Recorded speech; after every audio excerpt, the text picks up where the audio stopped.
Well, that was a great cruise. Yeah, the buffet was great. And I enjoyed shooting skeet. Don't worry, Mr. Ulrich. We'll get you to the hospital. You bastard. There's nothing good about what you do or who you are. Prep the field for detonation at noon. 10 years ago, the U.S. government created a secret weapon that could remain completely harmless until its temperature reached 50 degrees. The effective detonation radius is 5 miles. We gotta shut it down. The man responsible prayed it would never fall into the wrong hands. Let's find the prize. Unfortunately, Where is it?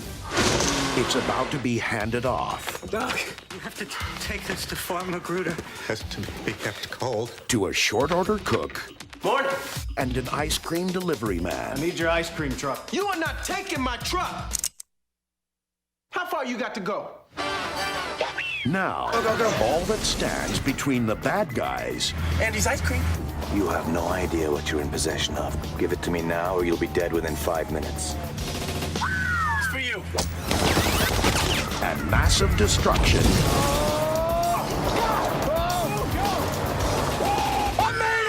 I made it. What are you talking about? I'm the one driving. Is sheer luck. Hit him. Take your gun. Doesn't work. It's not even loaded. You hijacked me with an empty gun. When this is all over, remind me to kick your ass. Stay back. I'm taking your boat. He's a dangerous man. He's crazy.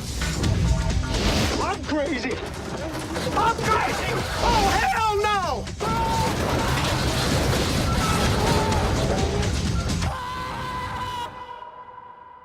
Kick back.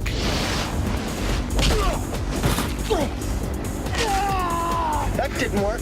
Gee, you think so? And chill. Don't move. Shoot me.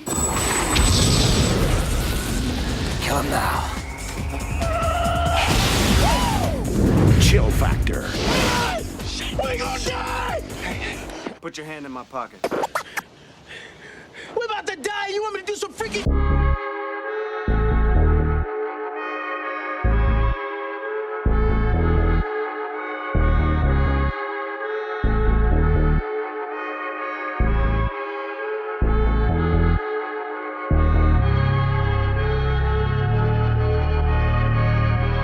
This is Kari Walgren, the voice of Haruko, and you're listening to 3 Black Geeks.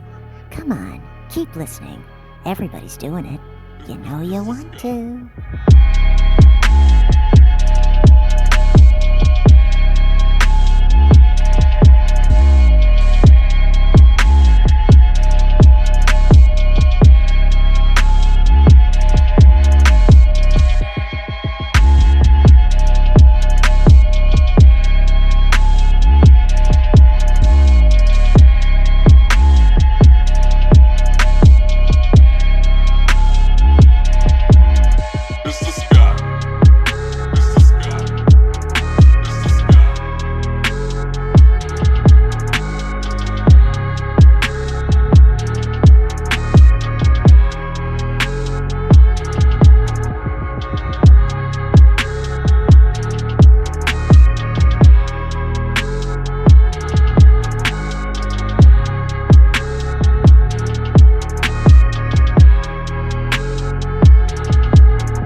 After a very exciting and happy, festive summer of Disney, 3 Black Geeks just came back from some cons, and we're tired, fucking tired. You have an amazing Storm cosplay. All right, here's our card. Thank you, 3 Black Geeks. Hey, Harris, that bitch was ugly as hell, nigga. Why did you take a picture of her? Delete it. Delete it. Delete it. Shut the fuck up, Chris. Delete it. See, I'm not gonna go that far. I'm just saying. But I'm playing. Of course I'm playing because I didn't say that to Eris yet. Like I said, we just came back from three cons. I think I did mention that when we was doing the whole summer Disney thing. But so we're back. First off, real quick, guys, do y'all got anything beautiful to say about Blerdcon outside of the fact that we love it? What is there to say about Blerdcon that has not already been said? That con is the black barbecue of cons. I really feel we're just delaying the inevitable to not talk about this movie, but Blerdcon was awesome. That's all I have to say. Chris, shut the fuck up and stop stating the obvious, alright? Cuba Gooding Jr. can wait. Skeet always demands homage, alright? No, Chris. You did it wrong. You should just did this. Oh, skeet. First off, that's too low. That's too low brow. That's too low brow for 3BG. All right, we're better than that. We're way better than this. We're better than that. It's talked about the vagina muscles in a hentai. How are we below anything? First of all, I thought it made for riveting listening. Yes, it did make for riveting. See, that makes for riveting listening. Skeet Ulrich, all skeet. That's too easy. Too easy.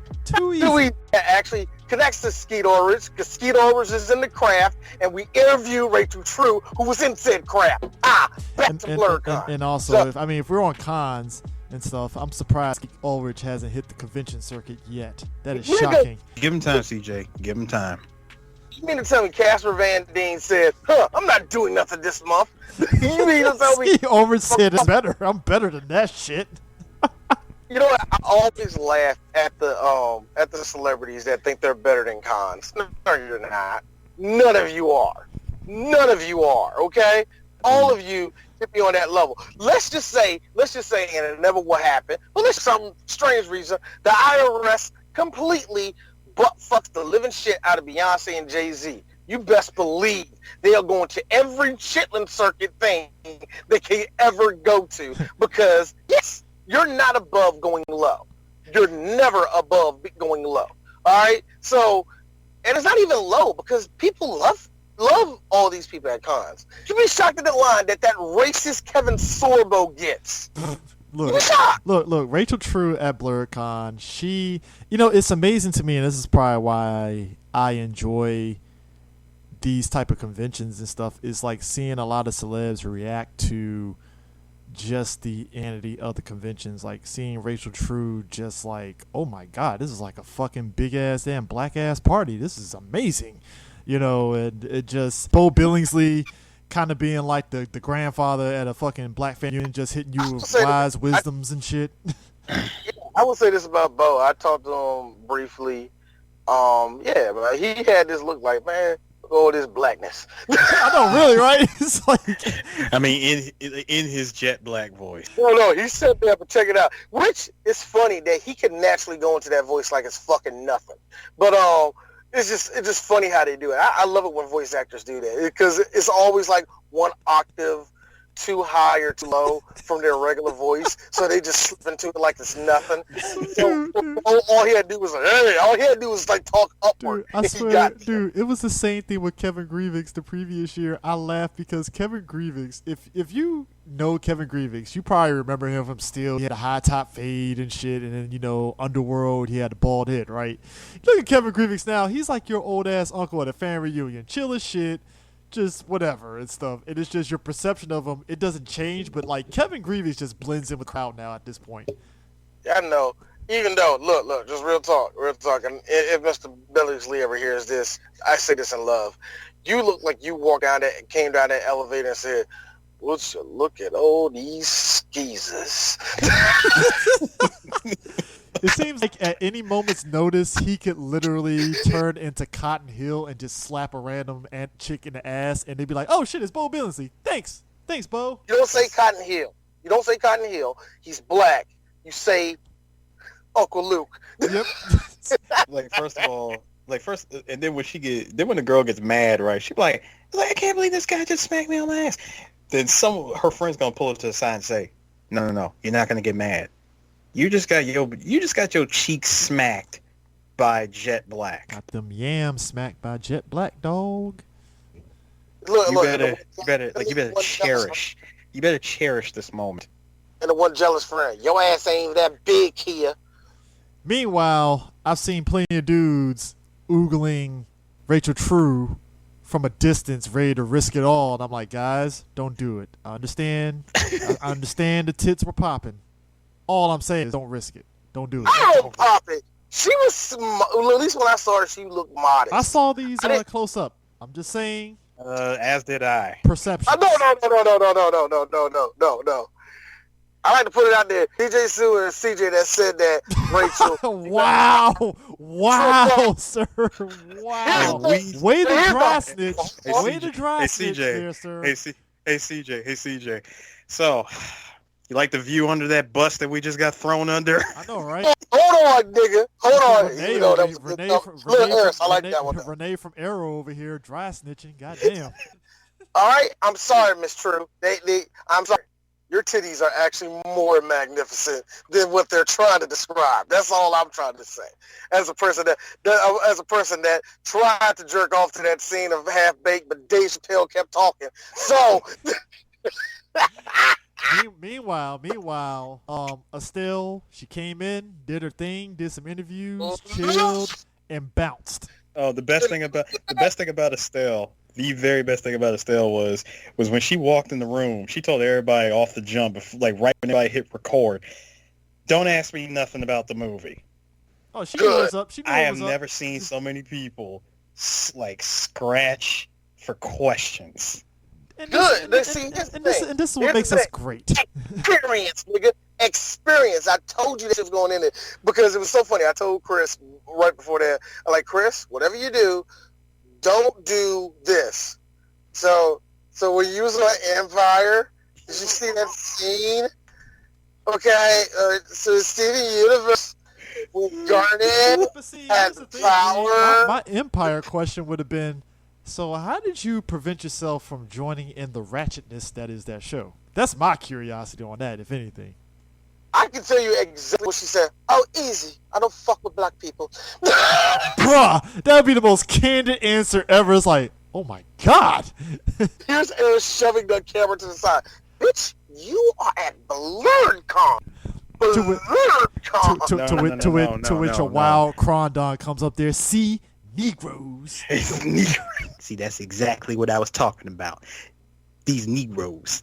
They don't know any better. Actually, we got it all wrong, guys. This is exactly what happened the second Estelle said that. Way in the back room, drinking coffee, Hilton. And there goes half of the coffee. And it's gone. It's been a good night. It's been 3 years. It's been a great run, y'all. It's been a great year. I was trying to shoot for 5, but you know what? Midway is not too bad. Because, Hilton, we go over there. So, man, you closed out? Yeah, man. I had to. Let me tell you something. Now, we've been over from that for Blerdcon and stuff. We go to the nighttime at Blerdcon. I swear to God, only thing missing was, like, 2 Live crew rolling out of nowhere because, goddamn, was asses shaking both nights. Okay, can I tell you something about that interesting night there, CJ? So, you know the chick who was in that Bowsette costume who was twerking? She got on stage and twerked. Let me tell you, this chick was up there. Only thing missing was dollars thrown up in the air because she was working it like she was paid that night. Let me tell you something. Let me tell you something. So when I got a picture of DJ Taylor Senpai, big shout outs to him, by the way. I got a picture of him. She just happened to. She found it after he shouted me out by using the picture in his Instagram story. She contacted me and said, yo, that was me as Bowsette. Can you tag my name? And I said, no problem. I was wondering who you were. Thank you for introducing me to yourself. Thank you for introducing me to yourself. And I happen to DJ Sue stalks. Just so I can tag. I see her profile picture. Looking at the lotion. Looking at a picture. Unzip. Here we go. Here we go, guys. You know what I love about though? You know what? He had the anime speed lines going to his hand. Also, shout out to Sun Z. Oh, and shout outs to Sun Z. She, we connect and we talked. Words were exchanged. Ideas were passed along, and let's just say things might happen in the future. You know what kills me? The same girl's twerking the very next day. First off, like first it'd be like the next day, the very next day. I guarantee you, they in an argument about dudes ogling women. That's the amazing part of all of this. Yep. Is that not these chicks? As long as you're not being creepy about the shit. Yeah, basically enjoy while you can. That's what I'm saying. Basically enjoy it while you can, because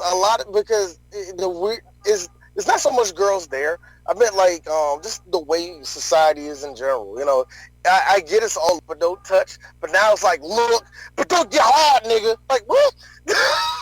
I mean, it really is. like, how dare you get turned on seeing my sexy body? I didn't give you permission. It's not how rape work though. But then and then the thing that always makes me, that gets me is, again, I'm all for cosplay is not consent.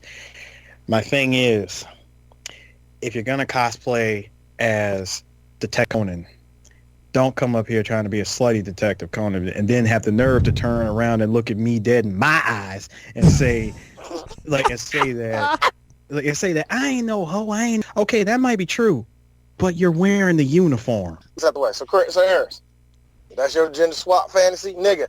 Mine's actually no, it's not. No, that's not my gender swap fantasy at all. I'm just saying. Here's a sick part, and this is what I hate about anime fans. Looking at Christopher, this is what I hate about anime fans. They act like they would have this same fantasy. Like, yo, real talk, I ain't down for that gay shit, man, but if you give Cloud some titties, man, I think he make it nice. I don't even sit there and say I don't be a gay shit. It's just there's no character that's coming to mind immediately that I Yeah, that's what I'm saying. I just threw that one out there. In the words of Cameron when he took out that Nexus, yeah, but I know what floats CJ's boat. Why is it a wig zero but gender swap? Nah. If any, Chris, just show Chris, just show that Dr. Phil meme with his eyes rolled back in his head. I mean, but like I said, Blerdcon was great. There, the next year. Past that, like how you sped past that, it was Char, wasn't it? Nah, it was not. It was not Char. It was actually Amuro. Continuing. No, I'm just joking. Just kidding. No, nigga, don't be shy. I mean, no, man. Nah, think about it, the pixie head. Look. But she gonna be like 15, so you gonna have to deal with that sin. but for real though, like I said, the fourth year is gonna apparently be Chocolate City. That's the theme. That's gonna be kind of interesting. I'm ready to talk about this weird blue goo that can cause your skin to fall apart. Let me tell you something. Skeet. I laugh at the fact that this is Hugh Johnson's one and only directed film because he went back to what he does best, cinematography, because he said, fuck this directing shit after this movie, which I laugh. Skeet. Now, since D is sitting up there saying skeet. John on, nigga. About Skeet Ulrich. Skeet Ulrich. That guy's career.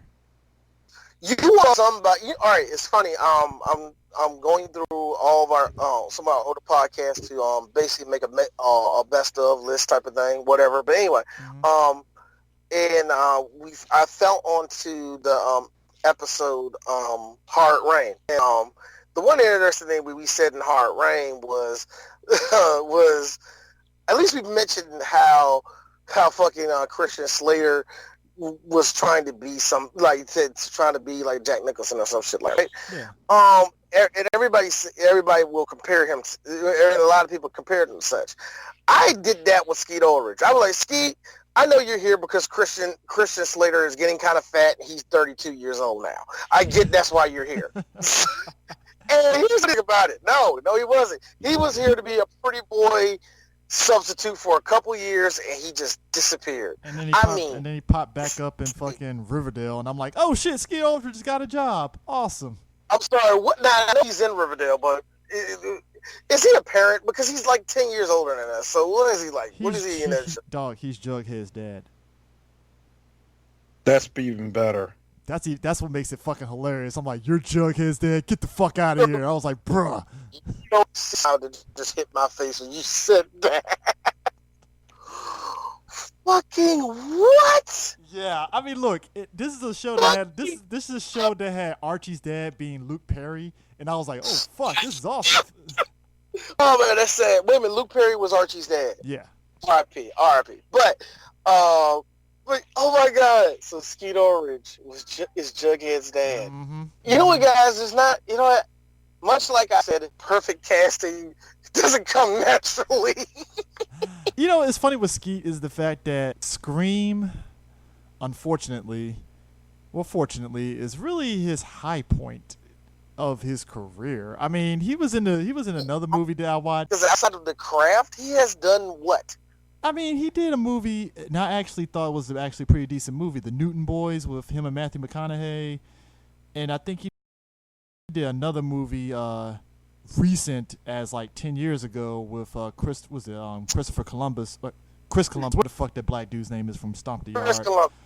Chris Columbus. You know, no, Columbus Short. Columbus Short. My bad. Columbus Short. This is movie called Armored. It was him, Lawrence Fishburne. Oh, he wasn't armored. Yeah. And I was like, hey, Skeet Ulrich, he's working. Yay. And then like years later, I'm like, oh, he's, you know, so yeah, he's had a very weird career. Real talk, Chris, it's not fair because Skeet every season shows up on Robot Chicken at least twice. And also he actually had he actually has a recurring thing on Law and Order too for a minute. Really, Skeet? I watched Law and Order. I haven't seen Skeet on there. I think it was he played a detective on SVU, and then he popped up in Law and Order LA. Oh, that was way back in. See, that's like. Yeah, I know. That's what I'm saying. That was like 2010, 2009-ish and stuff. But yeah, like you said, 2009-ish because LA was not LA. There's no LA. There's probably something else. Look, the point is. But yeah, the Robot Chicken is his consistent gig, if anything. So you're right. So long story short, we get it. Look, his career has been an interesting one. I want to talk real quick about the beginning when Sergeant not Kurt Angle showed up and tried to rush the project. First off, this whole. I had paused this movie thinking that I put in the wrong movie because I was like, isn't this the beginning of The Rock with a fucking experiment that kills people? Or make it even worse. Or make it even worse. Was this the beginning of Solo with a better budget? No bullshit. No. You know what I got? It's, oh my God, I forgot the actual name of the movie. Do you remember that movie with Morgan Freeman and Keanu Reeves? Chain Reaction? I love that fucking movie. Chain Reaction, thank you. That's what it reminds me of, man. Yeah. I was like, wait, there's an experiment? Oh, man. You already knew where it was going. Like, see, here's the plot. Basically, the plot is this. There is a chemical that the United States was working on. They didn't give us a year, but it was 1987. Back in 1987, they was experimenting in the middle of the jungle, and it was like a weapon that can basically, what is it, like burn everything? Kind of like burn or freeze? I thought it was freezing, but I don't know what it was. It's kind of exactly. It's kind of like liquid oxygen and stuff to a point where it will fucking kill you and melt your skin and all that shit, basically. Yeah, it's kind of like a phosphorus. Yeah, phosphorus kind of thing. Yeah, and you get to see the the colonel or corporal, whatever the fuck he was. I got a question. So who I never seen this actor before, but I know I seen this actor before. I mean, the colonel guy and stuff, Peter Firth. Peter Firth, that's who that is. Peter Firth, he's a Brit, as they always are. Yeah. And they all are. Like, I like how you're going to change up to a New York accent in the middle. Here's the thing. The only reason why I know who he is because, one, I saw him in 2 movies. I think he was opposite Sean Connery in Hunt for the Red October. Also, and I could be wrong, was he in Lord of the Rings? No, he wasn't. But he was also in another movie that came out in the 80s that I actually remember seeing, and I'm pretty sure you guys probably seen it too, Life Force. You never seen Life Force with the fucking I don't know what space the fuck space vampires and the fucking chick that got the fucking titties popping out here and fucking taking life force of dudes because of that shit? Yeah, it's all right, Chris. You just described every '70s Italian horror film. This was a British science fiction film that somehow popped over here in America. So, and I'm pretty sure Mo and John Cross are gonna be happy that I invoked that movie because I think both of them know what I'm talking about. So you said that right there. Here's the funny. Here's Mo. Yeah, Life Force. Here's John. There was just way too much breast in the movie. And usually I don't complain about that, but what? Why? What was the point of that? Also, acting was terrible all throughout. Actually, how I knew Peter Firth was British. The last name Firth. That is British. No relation to Colin Firth somehow. That's kind of shocking. Right. It's kind of shocking. There's like a billion people.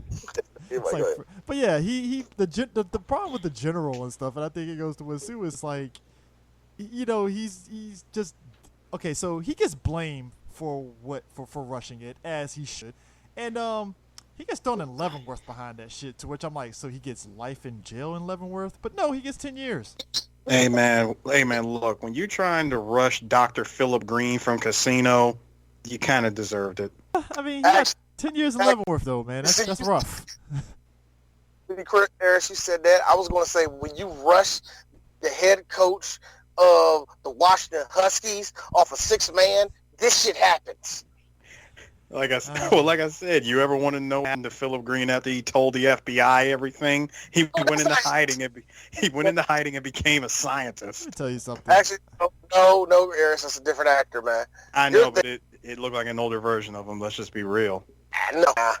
Well, they look like their cousins. Hey, I'll say this much. Here's the thing. The doctor the whole time was like, just give me time. I'll make sure that this weapon works. You better, Doc.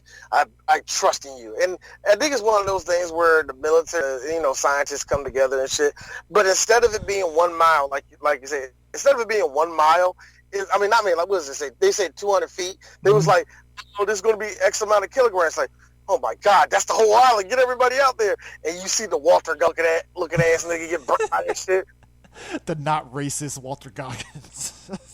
Right? Walter Goggins. To the door, you know what I mean? Figures. So, look, I blame Justified for Walter Goggins on that one. It's like every time I see him, I'm like, you're going to say nigger, aren't you? I just know you're going to say it. It's just waiting. You know why I don't worry about Walter Goggins? One reason why. Because I can imagine him having sex with Tig off of Sons of Anarchy. Bruh, let me tell you something. Look.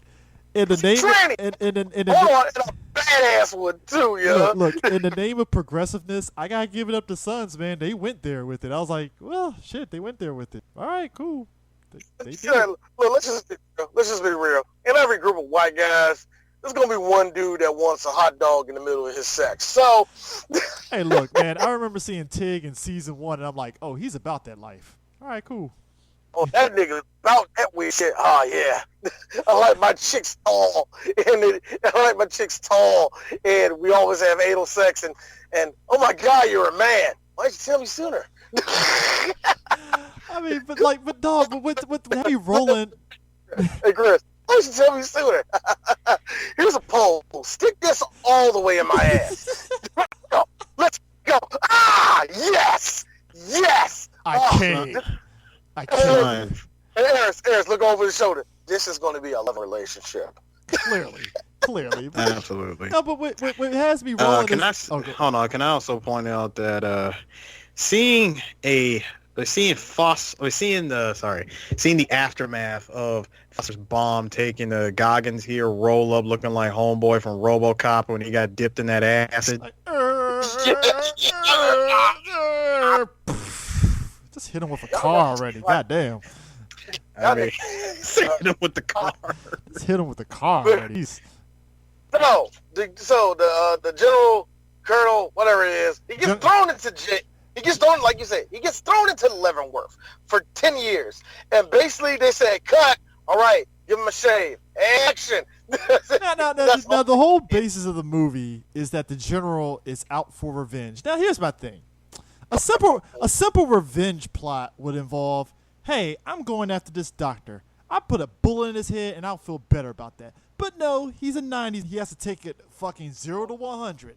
I'm going to kill the doctor, take this device that could kill a lot of people, and I'm going to set this shit off to make an example. All right, and we'll always find out. And come on, let's just be honest, guys. If you're a villain, you already have access to the dark web. You just sell it to people. I would take everything you just said and say, what could possibly go wrong? But the thing of it is, he wants to detonate that shit at... We find out, and again, we're going all over the place. I don't fucking care. But he wants to detonate the shit at an abandoned test facility because the shit can go airborne. I'm like, okay, but like you said, D, dark web, you can sell that shit to the highest bidder. I'm pretty sure Osama bin Laden could take that shit. I mean, just saying, you could get a lot of money. No, but Chris, you don't find that out until the end of the movie. At the end of the movie, it's like, wait a minute, who are they doing this for? And you find out that because he's about to kill Cuba Gooding Jr. and Skeety, that they have it recorded so all the others can see it, which gets me to say this. Okay, you do that shit, and people want, you're advertising it to different countries, to different people, and it was so funny because when it didn't work, you just heard this, the history goes, "Sir, Pakistan said they'll call us tomorrow." That's if you put them niggas on hold. No, I mean, let's be real. I mean, you trying to put this in front of the whole world and stuff, and it's a bold move to be fair and stuff, but it's like, I guess. I mean, it's kind of like how in Steel, fucking damn Judd Nelson was trying to sell the fucking weapons on the dark web and shit, and the Nazi guy was like, yeah, you can get a lot of shit on here, not porn. I'm like, okay. Which I think that's what was missing in this movie. We needed to see who wanted this weapon, other than just Pakistan. But it was different countries, Chris. That's what I'm saying. You kind of glossed over that, yeah. It was I know. But no, the thing that gets me though is he uses it as leverage through the whole movie. Now, the whole point of the movie is this. The whole point of the weapon is this. If it gets point above the chill factor, which I don't think that is the chill factor, but it probably is. If it gets above 50 degrees, it will explode. And that much stuff that they have it all in one big container. Now, what happens is when the doctor finds out that he's about to get killed, that the colonel's looking for his ass, he gets shot for his troubles, and goes into the diner where the lovely Mr. Ulrich, who is a drifter because he used to play football, and he got his buddy, him and his buddy got drunk, and they drove into a ditch, and his buddy never threw a football in the NFL, and Skeet couldn't take the pressure of being an asshole that ruined his life, so he got up and became a drifter, and somehow he ended up in Montana. Yes, that's where the movie takes place. Chris, I guarantee you that this wasn't filmed in Montana, though. It actually wasn't. Filming of this movie took place. Hold on. First of all, the movie is set in Montana, but it was actually shot in Liberty, South Carolina, parts of Utah. Yep. Okay, Utah. Yeah, and basically the part was the Flaming Gorge Dam. That's all that was shot in Utah. Let's be real. The South Carolina thing doesn't surprise me because South Carolina could go for a Montana, considering that makes sense and stuff. Utah, that makes sense and stuff, especially with the tail when they're in Utah, man. What the water gave it away? All that shit. Mountains. No, nigga, not that. Remember when they was crossing through the mountains and all that? I'm like, that looks like you can just look at it. That's fucking Utah. Yeah. If anybody has knowledge of a fucking map, you like Utah. They don't have nothing. They don't have that type of landscape in motherfucking Montana. It's like what makes it the whole thing funny is that one, the weapon's name is Elvis, which they make some Elvis jokes, and I'm like, oh my god, it creates one of the best lines that for a fact. Skeet was like, yes, give it to me. He was like, where's Elvis? Elvis is fucking dead, man. Get some CDs. I know for a fact. After they said and cut, Skeet, yes. Dude, that was his yeah. It's funny too because the doctor gives him Elvis and stuff, and he has to keep it cold, and he happens to come upon one Cuba Gooding Jr.'s ice truck. Yes, he was an ice cream delivery man. Yeah, he's an ice cream delivery man, and named Arlo. Yeah. Now, this was during a weird time where white people adored Cuba Gooding Jr. Coming off of Jerry Maguire. And I think the only reason why he got this role was because of Jerry Maguire, because they thought, oh, he was hilarious in Jerry Maguire. He will be hilarious here. Yeah. I wish, you know what, I don't say this lightly. I wish this was Chris Tucker. Oh, I wish. This would be honest with you. Hold on, this would be Chris Tucker coming. This would be Chris Tucker coming fresh off of Money. And you know what? Money Talks is, in my opinion, underrated, even though it's probably trash if I look at it again. Why have we never done that? I tell you what. First of all, that movie's not trash. That movie is not trash. It's not trash. It can't be. I just haven't seen it in 15 years. You know what's funny about Chill Factor is like, okay, it's again another in the long line of white guy, black guy, buddy cop-ish kind of. No, it's exactly. Now, CJ, I'm agree with you. I do agree with you. It's definitely white guy, black guy, buddy. Buddy team up type of movie. Buddy team up kind of thing. It's a white and black guy team up type of movie, right? But what they did was they took from Livewire and Speed and slapped it together, thinking that this was going to make gangbusters. And it's like, and the crazy part is the idea of like, oh shit, we gotta keep the shit cold. Okay, I'm fine with that. That's an interesting angle and stuff. Like you said, that's so hard, didn't they? Yeah. I mean, it felt like they freeballed with it because at one point it's like, okay, they have it in the ice cream delivery truck, and I'm like, all right, that makes sense. It keeps the tension up and stuff because what ends up happening is that the truck ends up getting messed up. And since it ain't cold in there, they got to put ice. Yeah. Actually, no, they run into somebody. The truck flips over. Yeah, the truck flips over. Yeah, and he puts it inside of a container with ice and stuff, and they got to keep it cold.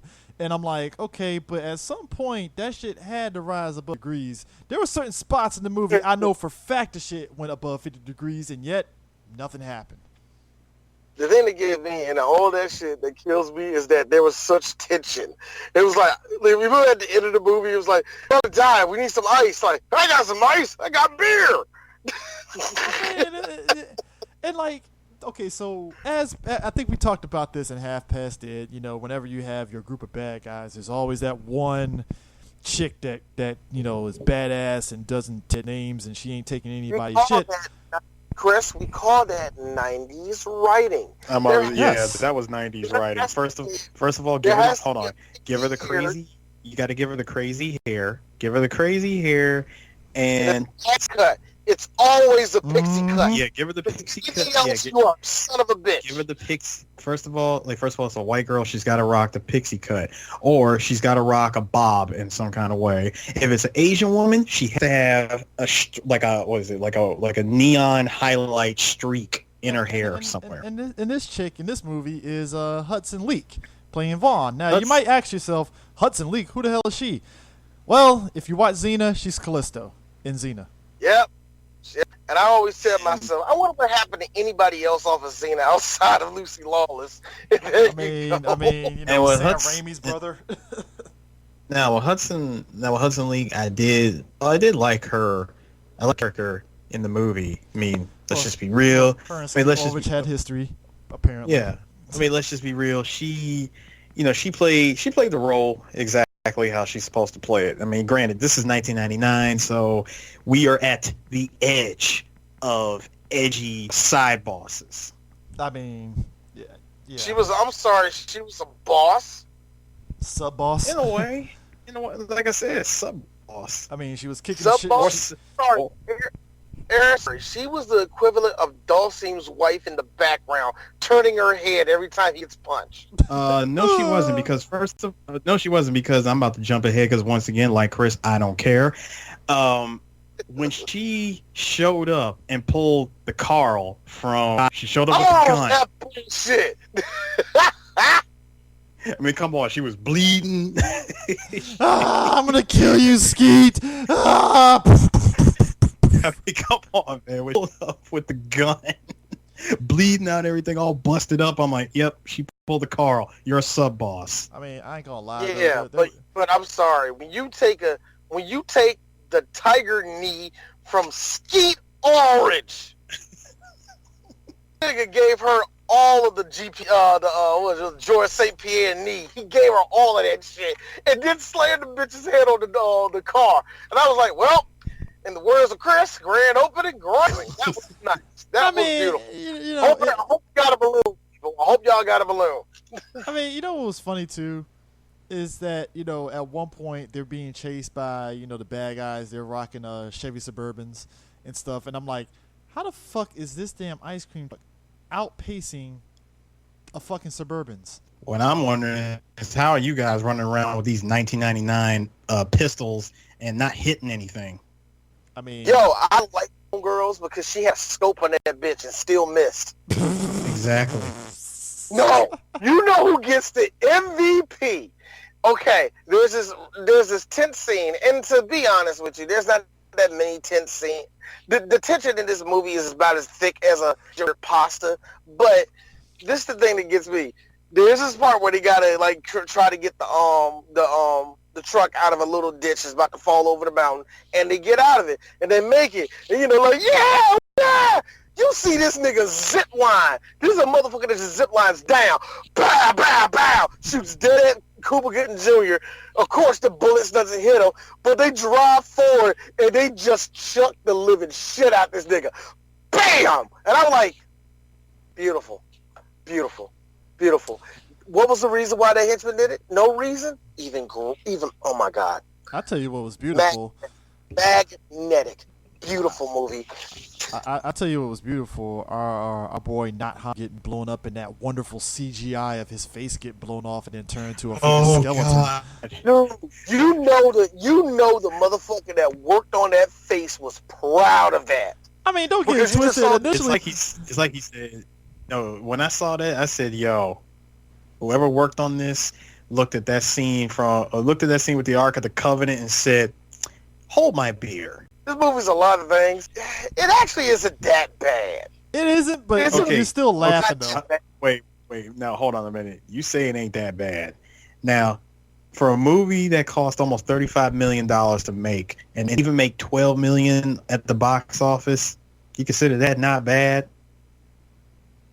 All right, look. You see why you gotta be bringing up the fact. I'm bringing numbers into it because the numbers don't lie, D. Let's just be real. Again, you took two plot lines. Steiner. No. Steiner me, nigga. Yes, I am gonna Scott Steiner you because first of all, when you have a movie that took the plot from both Livewire and Speed, two very super films, and you slap it together and give us this mess? And skeet. Again, I'm not going to go off of that, but you try, and then you're going to try, they got the nerve to push Cuba Gooding Jr. in our face like, hey, he could carry the movie along with Skeet Aldridge. Oh my God. Let's just be real. Let's talk about Cuba. I love you, Cuba. I love you. I really do. And what do you go to jail for? Because that was the most gangster, I did it look I have ever seen in my life. Inappropriately touched one. Oh, I ain't gonna lie though. You want to back that? You want to backpedal that one there, D? Look.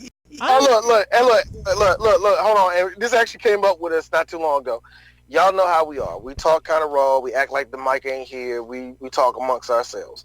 But there's something that you need to know, Three Black Geeks. We do not promote harm of women in any fucking type of way. Now, we say it jokingly, we say it playfully, but we never fucking mean it. Are you serious? Edinburgh touched a woman? Yeah, wow. You're Cuba Gooding Jr. Just gay. You can get the girl. Look. I'm just saying, we talk about Cuba and stuff. I mean, for the love of God, fake like you cry. Reenact your scene from Jerry Maguire. I mean, just walk into your local Starbucks and just start swinging at there, and it got hold on, and it has to be in a black neighborhood where you do that, because everybody is going to be half the people laughing, but everybody else like, no, this is serious. Cuba, what's wrong? And this is how you swim in pussy for the rest. Black lives matter. Black lives matter. Oh my God, they do matter. Hug him. Now here's my thing though. Like, what was crazy about Cuba's career is like, I think what was it? I think out of all his roles, I felt bad that he did a great job as Ben Carson, knowing what we know of Ben Carson in real life. I felt bad for Cuba. I really felt bad for him. First of all, I do not feel bad in the slightest because, again, just like I don't feel bad for none of the actors in this movie because, again, they're doing what the director told them to do. Mm-hmm. And the director told him to act like a fool. And that's what he did. Won't shut the fuck up. Yeah. Joke. Misogyny. Like that. But we got a great O.J. Simpson out of him, so there's that. But I still haven't finished that thing. I got to. So to stop. Not because I was disinterested, I just never went back to it. And every time I would think I would get ready to go into it, hey D, so Ultraman's on. Oh shit, for real? Yeah. And I like, all right, I can go back to OJ. Hey, yo, Wayne, what's up, nigga? Like, yeah, you seen Kagegura? The second season out. It is, nigga. There's always something coming up. I was gonna say, could you imagine the movie, instead of it being Cuba, it's his brother? Omar. This movie would have been. Look, here's the funny thing. Here's the real funny thing. And Chris, you and I have talked about shit like this before. Mm-hmm. You could have guessed anybody, and this movie would have still failed. I mean, this is one of those movies that if you know what, it's funny, Chris. It is funny because we're gonna do fucking Bushwhacked next week, and it's funny. It's the same type of cynical thing where you give it to the actors and hopefully they can carry it type of movie. But wow, is it too different? There's a difference between like Bushwhacked if you gave it to the right people, and you know, did it and Daniel Stern doesn't do a bad job at it. You know, he does his best. But if you gave it to like, I don't know, Jim Carrey or somebody, it probably would have made millions. This, no. This was going to be a cheap version of Broken Arrow. I mean, but let's be real too. You know, we talk about remakes. Hate to say it, this shit got remade now. This will be a Kevin Hart Rock movie in a heartbeat. Kevin Hart in the Rock? No, not Kevin Hart. No. I don't see Kevin Hart in the Rock. You know who I could see? First of all, Skeet Ulrich would be replaced by Dane Cook. No. We're talking 2019. Fuck Dane Cook. We're not talking. Dane's done acting silly now. He's doing serious roles now. That's what I'm saying. No. But this is not the movie for that. Eris is going to laugh when I say this. He's doing serious roles now, Eris, like getting his dick bit off in American Gods. No, he died while getting a blowjob, and the main star bit his dick off. And it's a fucking plot point, by the way, in the first season. Anyway. No, but as I'm saying, it wouldn't be Dane Cook. I'm talking about 2019. Dane Cook ain't doing this shit in 2019. You know what? You could give this. I don't know who's the younger actors that are ready to do different roles, because we see. Let's give it up to Edward. At least he's going to be Batman. At least there's big things in his horizon and shit. You know what I mean? Yeah. But and then you can say Zac Efron. Look, Zac is too high for this shit. Exactly. That's why. I don't know what white guy you can put in that role, really. That's why you give it to someone. Number one, you haven't seen in a while, and number two, safe enough. But not Dane Cook though. That dude ain't drawing shit. It won't be Dane though. It won't be Dane. I can tell you this: if you give the villain to somebody else that's more magnetic, that you can afford amazingly, I think if you get a better villain, this will work too. You know who I should the villain? And it sounds stupid. Kevin Bacon's not doing nothing. Kevin Bacon could pull that off. Kevin Bacon will make this movie better if he's the villain. I'm not even joking about that. That would fucking be a plus. And again, Chris, it won't make its money, but it will be a better movie. They'll shoot for the Well, you got to make sure. On that one. First of all, you just got to make sure that his tech guy is a 2019 not Val Kilmer. Look, Yeah, you have. Also, too, if you had no, I'm sorry, Eris, that won't work because it's 2019. You have to have a diverse team. Yeah, it's gonna be a super diverse group of terrorists. You're right. You know but what? all army, so there's gonna be one lesbian. There's gonna be a Mexican dude. Oh, a Mexican dude? Fuck that. A bulky Mexican dude. And it's a gay Latina girl. That covers both faces of gay Latina women. No. So that's already the Latina and then you need a silent dumb muscle. Nah, you see, silent dumb muscle would probably be the black dude, or in some cases the Spanish dude. They would change it up to where the waitress inside the restaurant will help the Skeet Ulrich character and Cuba Gooding character. So now it's 3 people helping instead of 2. You know, you got to get that in there and stuff. And she's part of the hijinks and stuff. She isn't the love interest of either one of them. Wow. It's just Okay. you know. So I hate to put any of y'all in sections, but who's a big bird who don't cost too much money? I tell you, I know you don't cost that much. This ain't the movie, baby. No. First of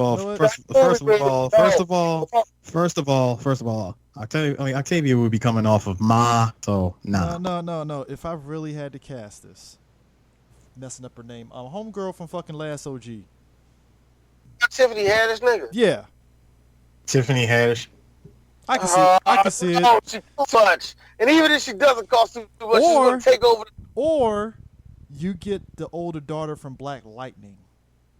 Oh, the older one. Oh, Thunder. Yeah. Mm-hmm. Yeah. Her. You know what? I don't know, man. I think I still don't know who will be the fucking black guy in this. I mean, you're a black guy. The black guy would be homeboy from fucking the last Purge and shit that was trying to be Black John McClane. Actually, no. You got the perfect black guy for this. Same color as Cuban, so throw in a Jesse Usher. No, fuck all that. No, let's get somebody that's made for this role, a comedian, and I know just the person. Hey, DC Young Fly, get in the movie, nigga. First of all, get an actual comedian. No, Don't you get some actor who's doing Chris Tucker. No, you get somebody. You actually get a comedian for this, nigga. DC Young Fly it drops down the value of your movie, unfortunately. D, I'm gonna need you to step out of the car, go take a smoke break, and come back in 20 minutes. DC Young Fly, there's, I feel. No, why not is my question. Y'all can hate him all you want, but why? I don't hate him. It's just like every other young comedian. This will work because the only other person I see, Chris, is somebody I think that can't do it good at all. He's the other black guy that's on Saturday Night Live. I forgot his name, man. He's a comedian. He's kind of funny, but they'll get somebody like him. If you're going DC Young Fly, I say fuck it. Just get King Bach and call it a day. King Batch? Are you serious? Don't do that because I won't watch the movie. No, real talk, and I mean this from the bottom of my heart. I am proud of what King Bash has done. Mm-hmm. I am shocked that he has survived, and I respect this gangster. I don't like his shit. Fair enough. Know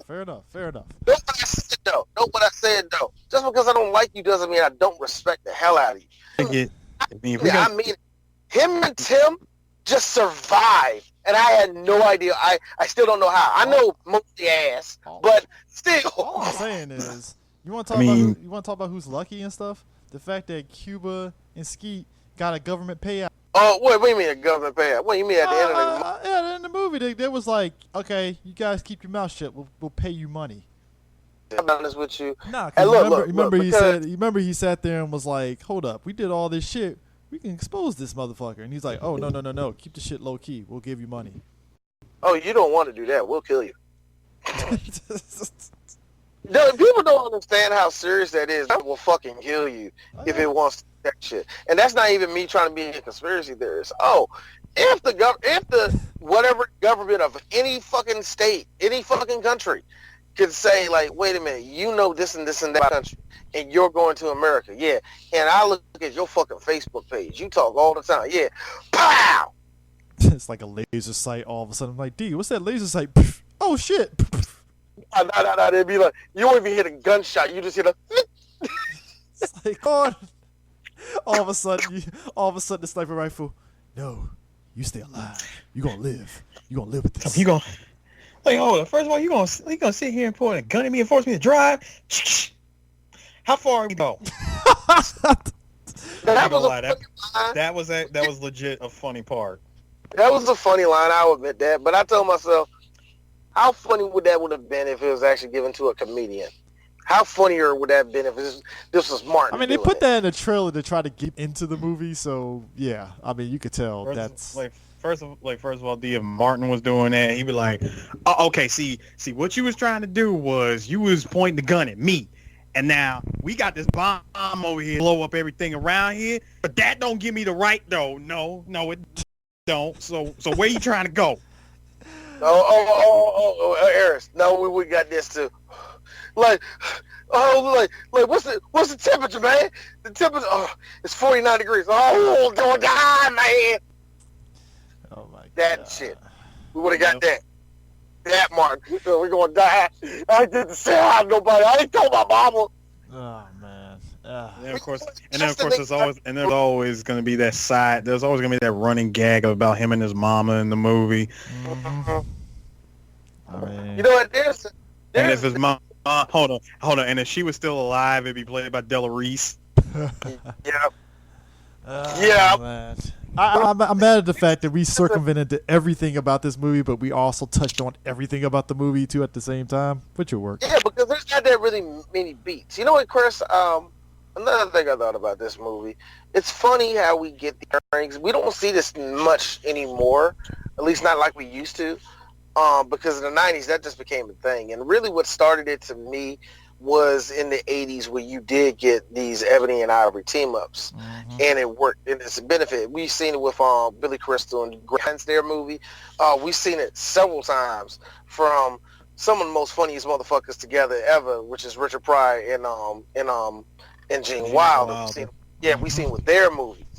You know, where you get these buddy, and the opposite, attracts that, the opposites working together type of thing always works, and people like it. They're suckers for those stories because we see it with fucking dogs. Wait, hold on, D. We actually did see this the year before with Chris Tucker. We just mentioned Chris Tucker and Jackie Chan. Rush Hour came out a year before this. Yeah. And that's what I'm saying. These are very proud. Look, we talked about one of the most famous ones, which was fucking Danny Glover and Mel Gibson, Lethal Weapon series. We've seen. To me, I think what happened is the reason why we don't see that much is because it's cheap. It's an easy way to do something. You're like, when you have these two collide, this could happen. And it always makes me laugh that there's two white guys. It's always either just one movie or some shit like that. It's never a series. But when it's like an Asian and a black or a black and a white, you know what I mean? Yeah. It lasts for there's a sequel to it. That's weird. You know what's interesting? So I guess to kind of end this and stuff. I was kind of looking up the production company here because I get kind of interested in that. So the production company around this movie was Morgan Creek Entertainment. Now you probably know Morgan Creek Entertainment because we actually did one of their movies, Major League. Yep. They did a lot of early movies that like Major League. I think was it Young Guns, the Young Guns series actually. Their biggest one actually out of all their catalog, Robin Hood. Wow, really? That one made Ace Ventura and Ace Ventura, Ace Ventura Detective. Yeah, Ace Ventura, Robin Hood, Prince of Thieves. And now what did that? And my movie that everybody hates, but I like it, Two for the Money. Yeah, that's about it. Like in terms of their big movies that just made money and stuff, it's like Ace Ventura. Actually, both Ace Ventura movies actually made them a lot of money and stuff. But like Robin Hood is their biggest one. That shit made like $4 million company and stuff. And, I mean, all their movies that they've come out with, they've done to the degree of they made enough money to cover budget and all that stuff, or they were pretty decent hits and stuff. But they've had some clunkers and stuff, too. But they did. That dumbass Tupac movie, All Eyes on Me. Wow, so they're still a company? They're still in business. Man, you don't even know what year he wrote it in. That was a line. Ladies and gentlemen, that was a line. You know what? It's weird. Are we ever going to talk about that movie? Because I dare us to do that. I want us to talk. I do want us to talk about that rap cinematic universe that is Notorious and all. I wouldn't mind that. Notorious is, see, at least I think Notorious for me was more palatable. Probably because the people behind Notorious. The kicker about biopic movies, right? You got All Eyes on Me, which I'm like, why the fuck did y'all guys make that shit? And then you got Notorious, which is like, it did the usual, what you see in those biopic movies where 70% of that shit was true, and the other 30% is just bullshit. Like, the bullshit that I like, how Puffy was this father figure. That dude was a goddamn shyster. Get out my face, man. Yo, man. Puffy was a hustler. Get the fuck out of my face, man. He was a bitch version of Red, nigga. That's all it is, man. And according to like, but All Eyes on Me was their last one and stuff, and it's just like like I said, it's just when you look at their whole like portfolio and stuff, it's just they've had different degrees of just different varieties of movies, so it's just kind of interesting. This is another one of those things. It's kind of like the other one that we talked about, that company that Will Packer founded. Which one is that? Yeah, that was that. Which one is that? Will Packer is the production company that did the Tron series and stuff when it started out.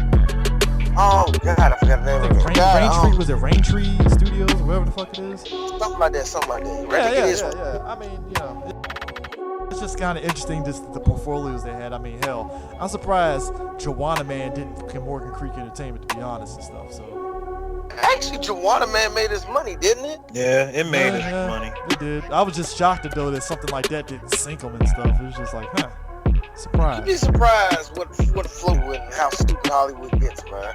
Yeah. You know, you'd be surprised what passes and what makes it, man. Yeah. So yeah, I think that's a wrap. Next week, we're going to be doing Bushwhacked, and that's another one where it's a doozy too. It's the same type of deal. That's amazing. But a bit more entertaining. Yeah, it's a lot more entertaining. We'll get into that. So see y'all next week. Peace. We done.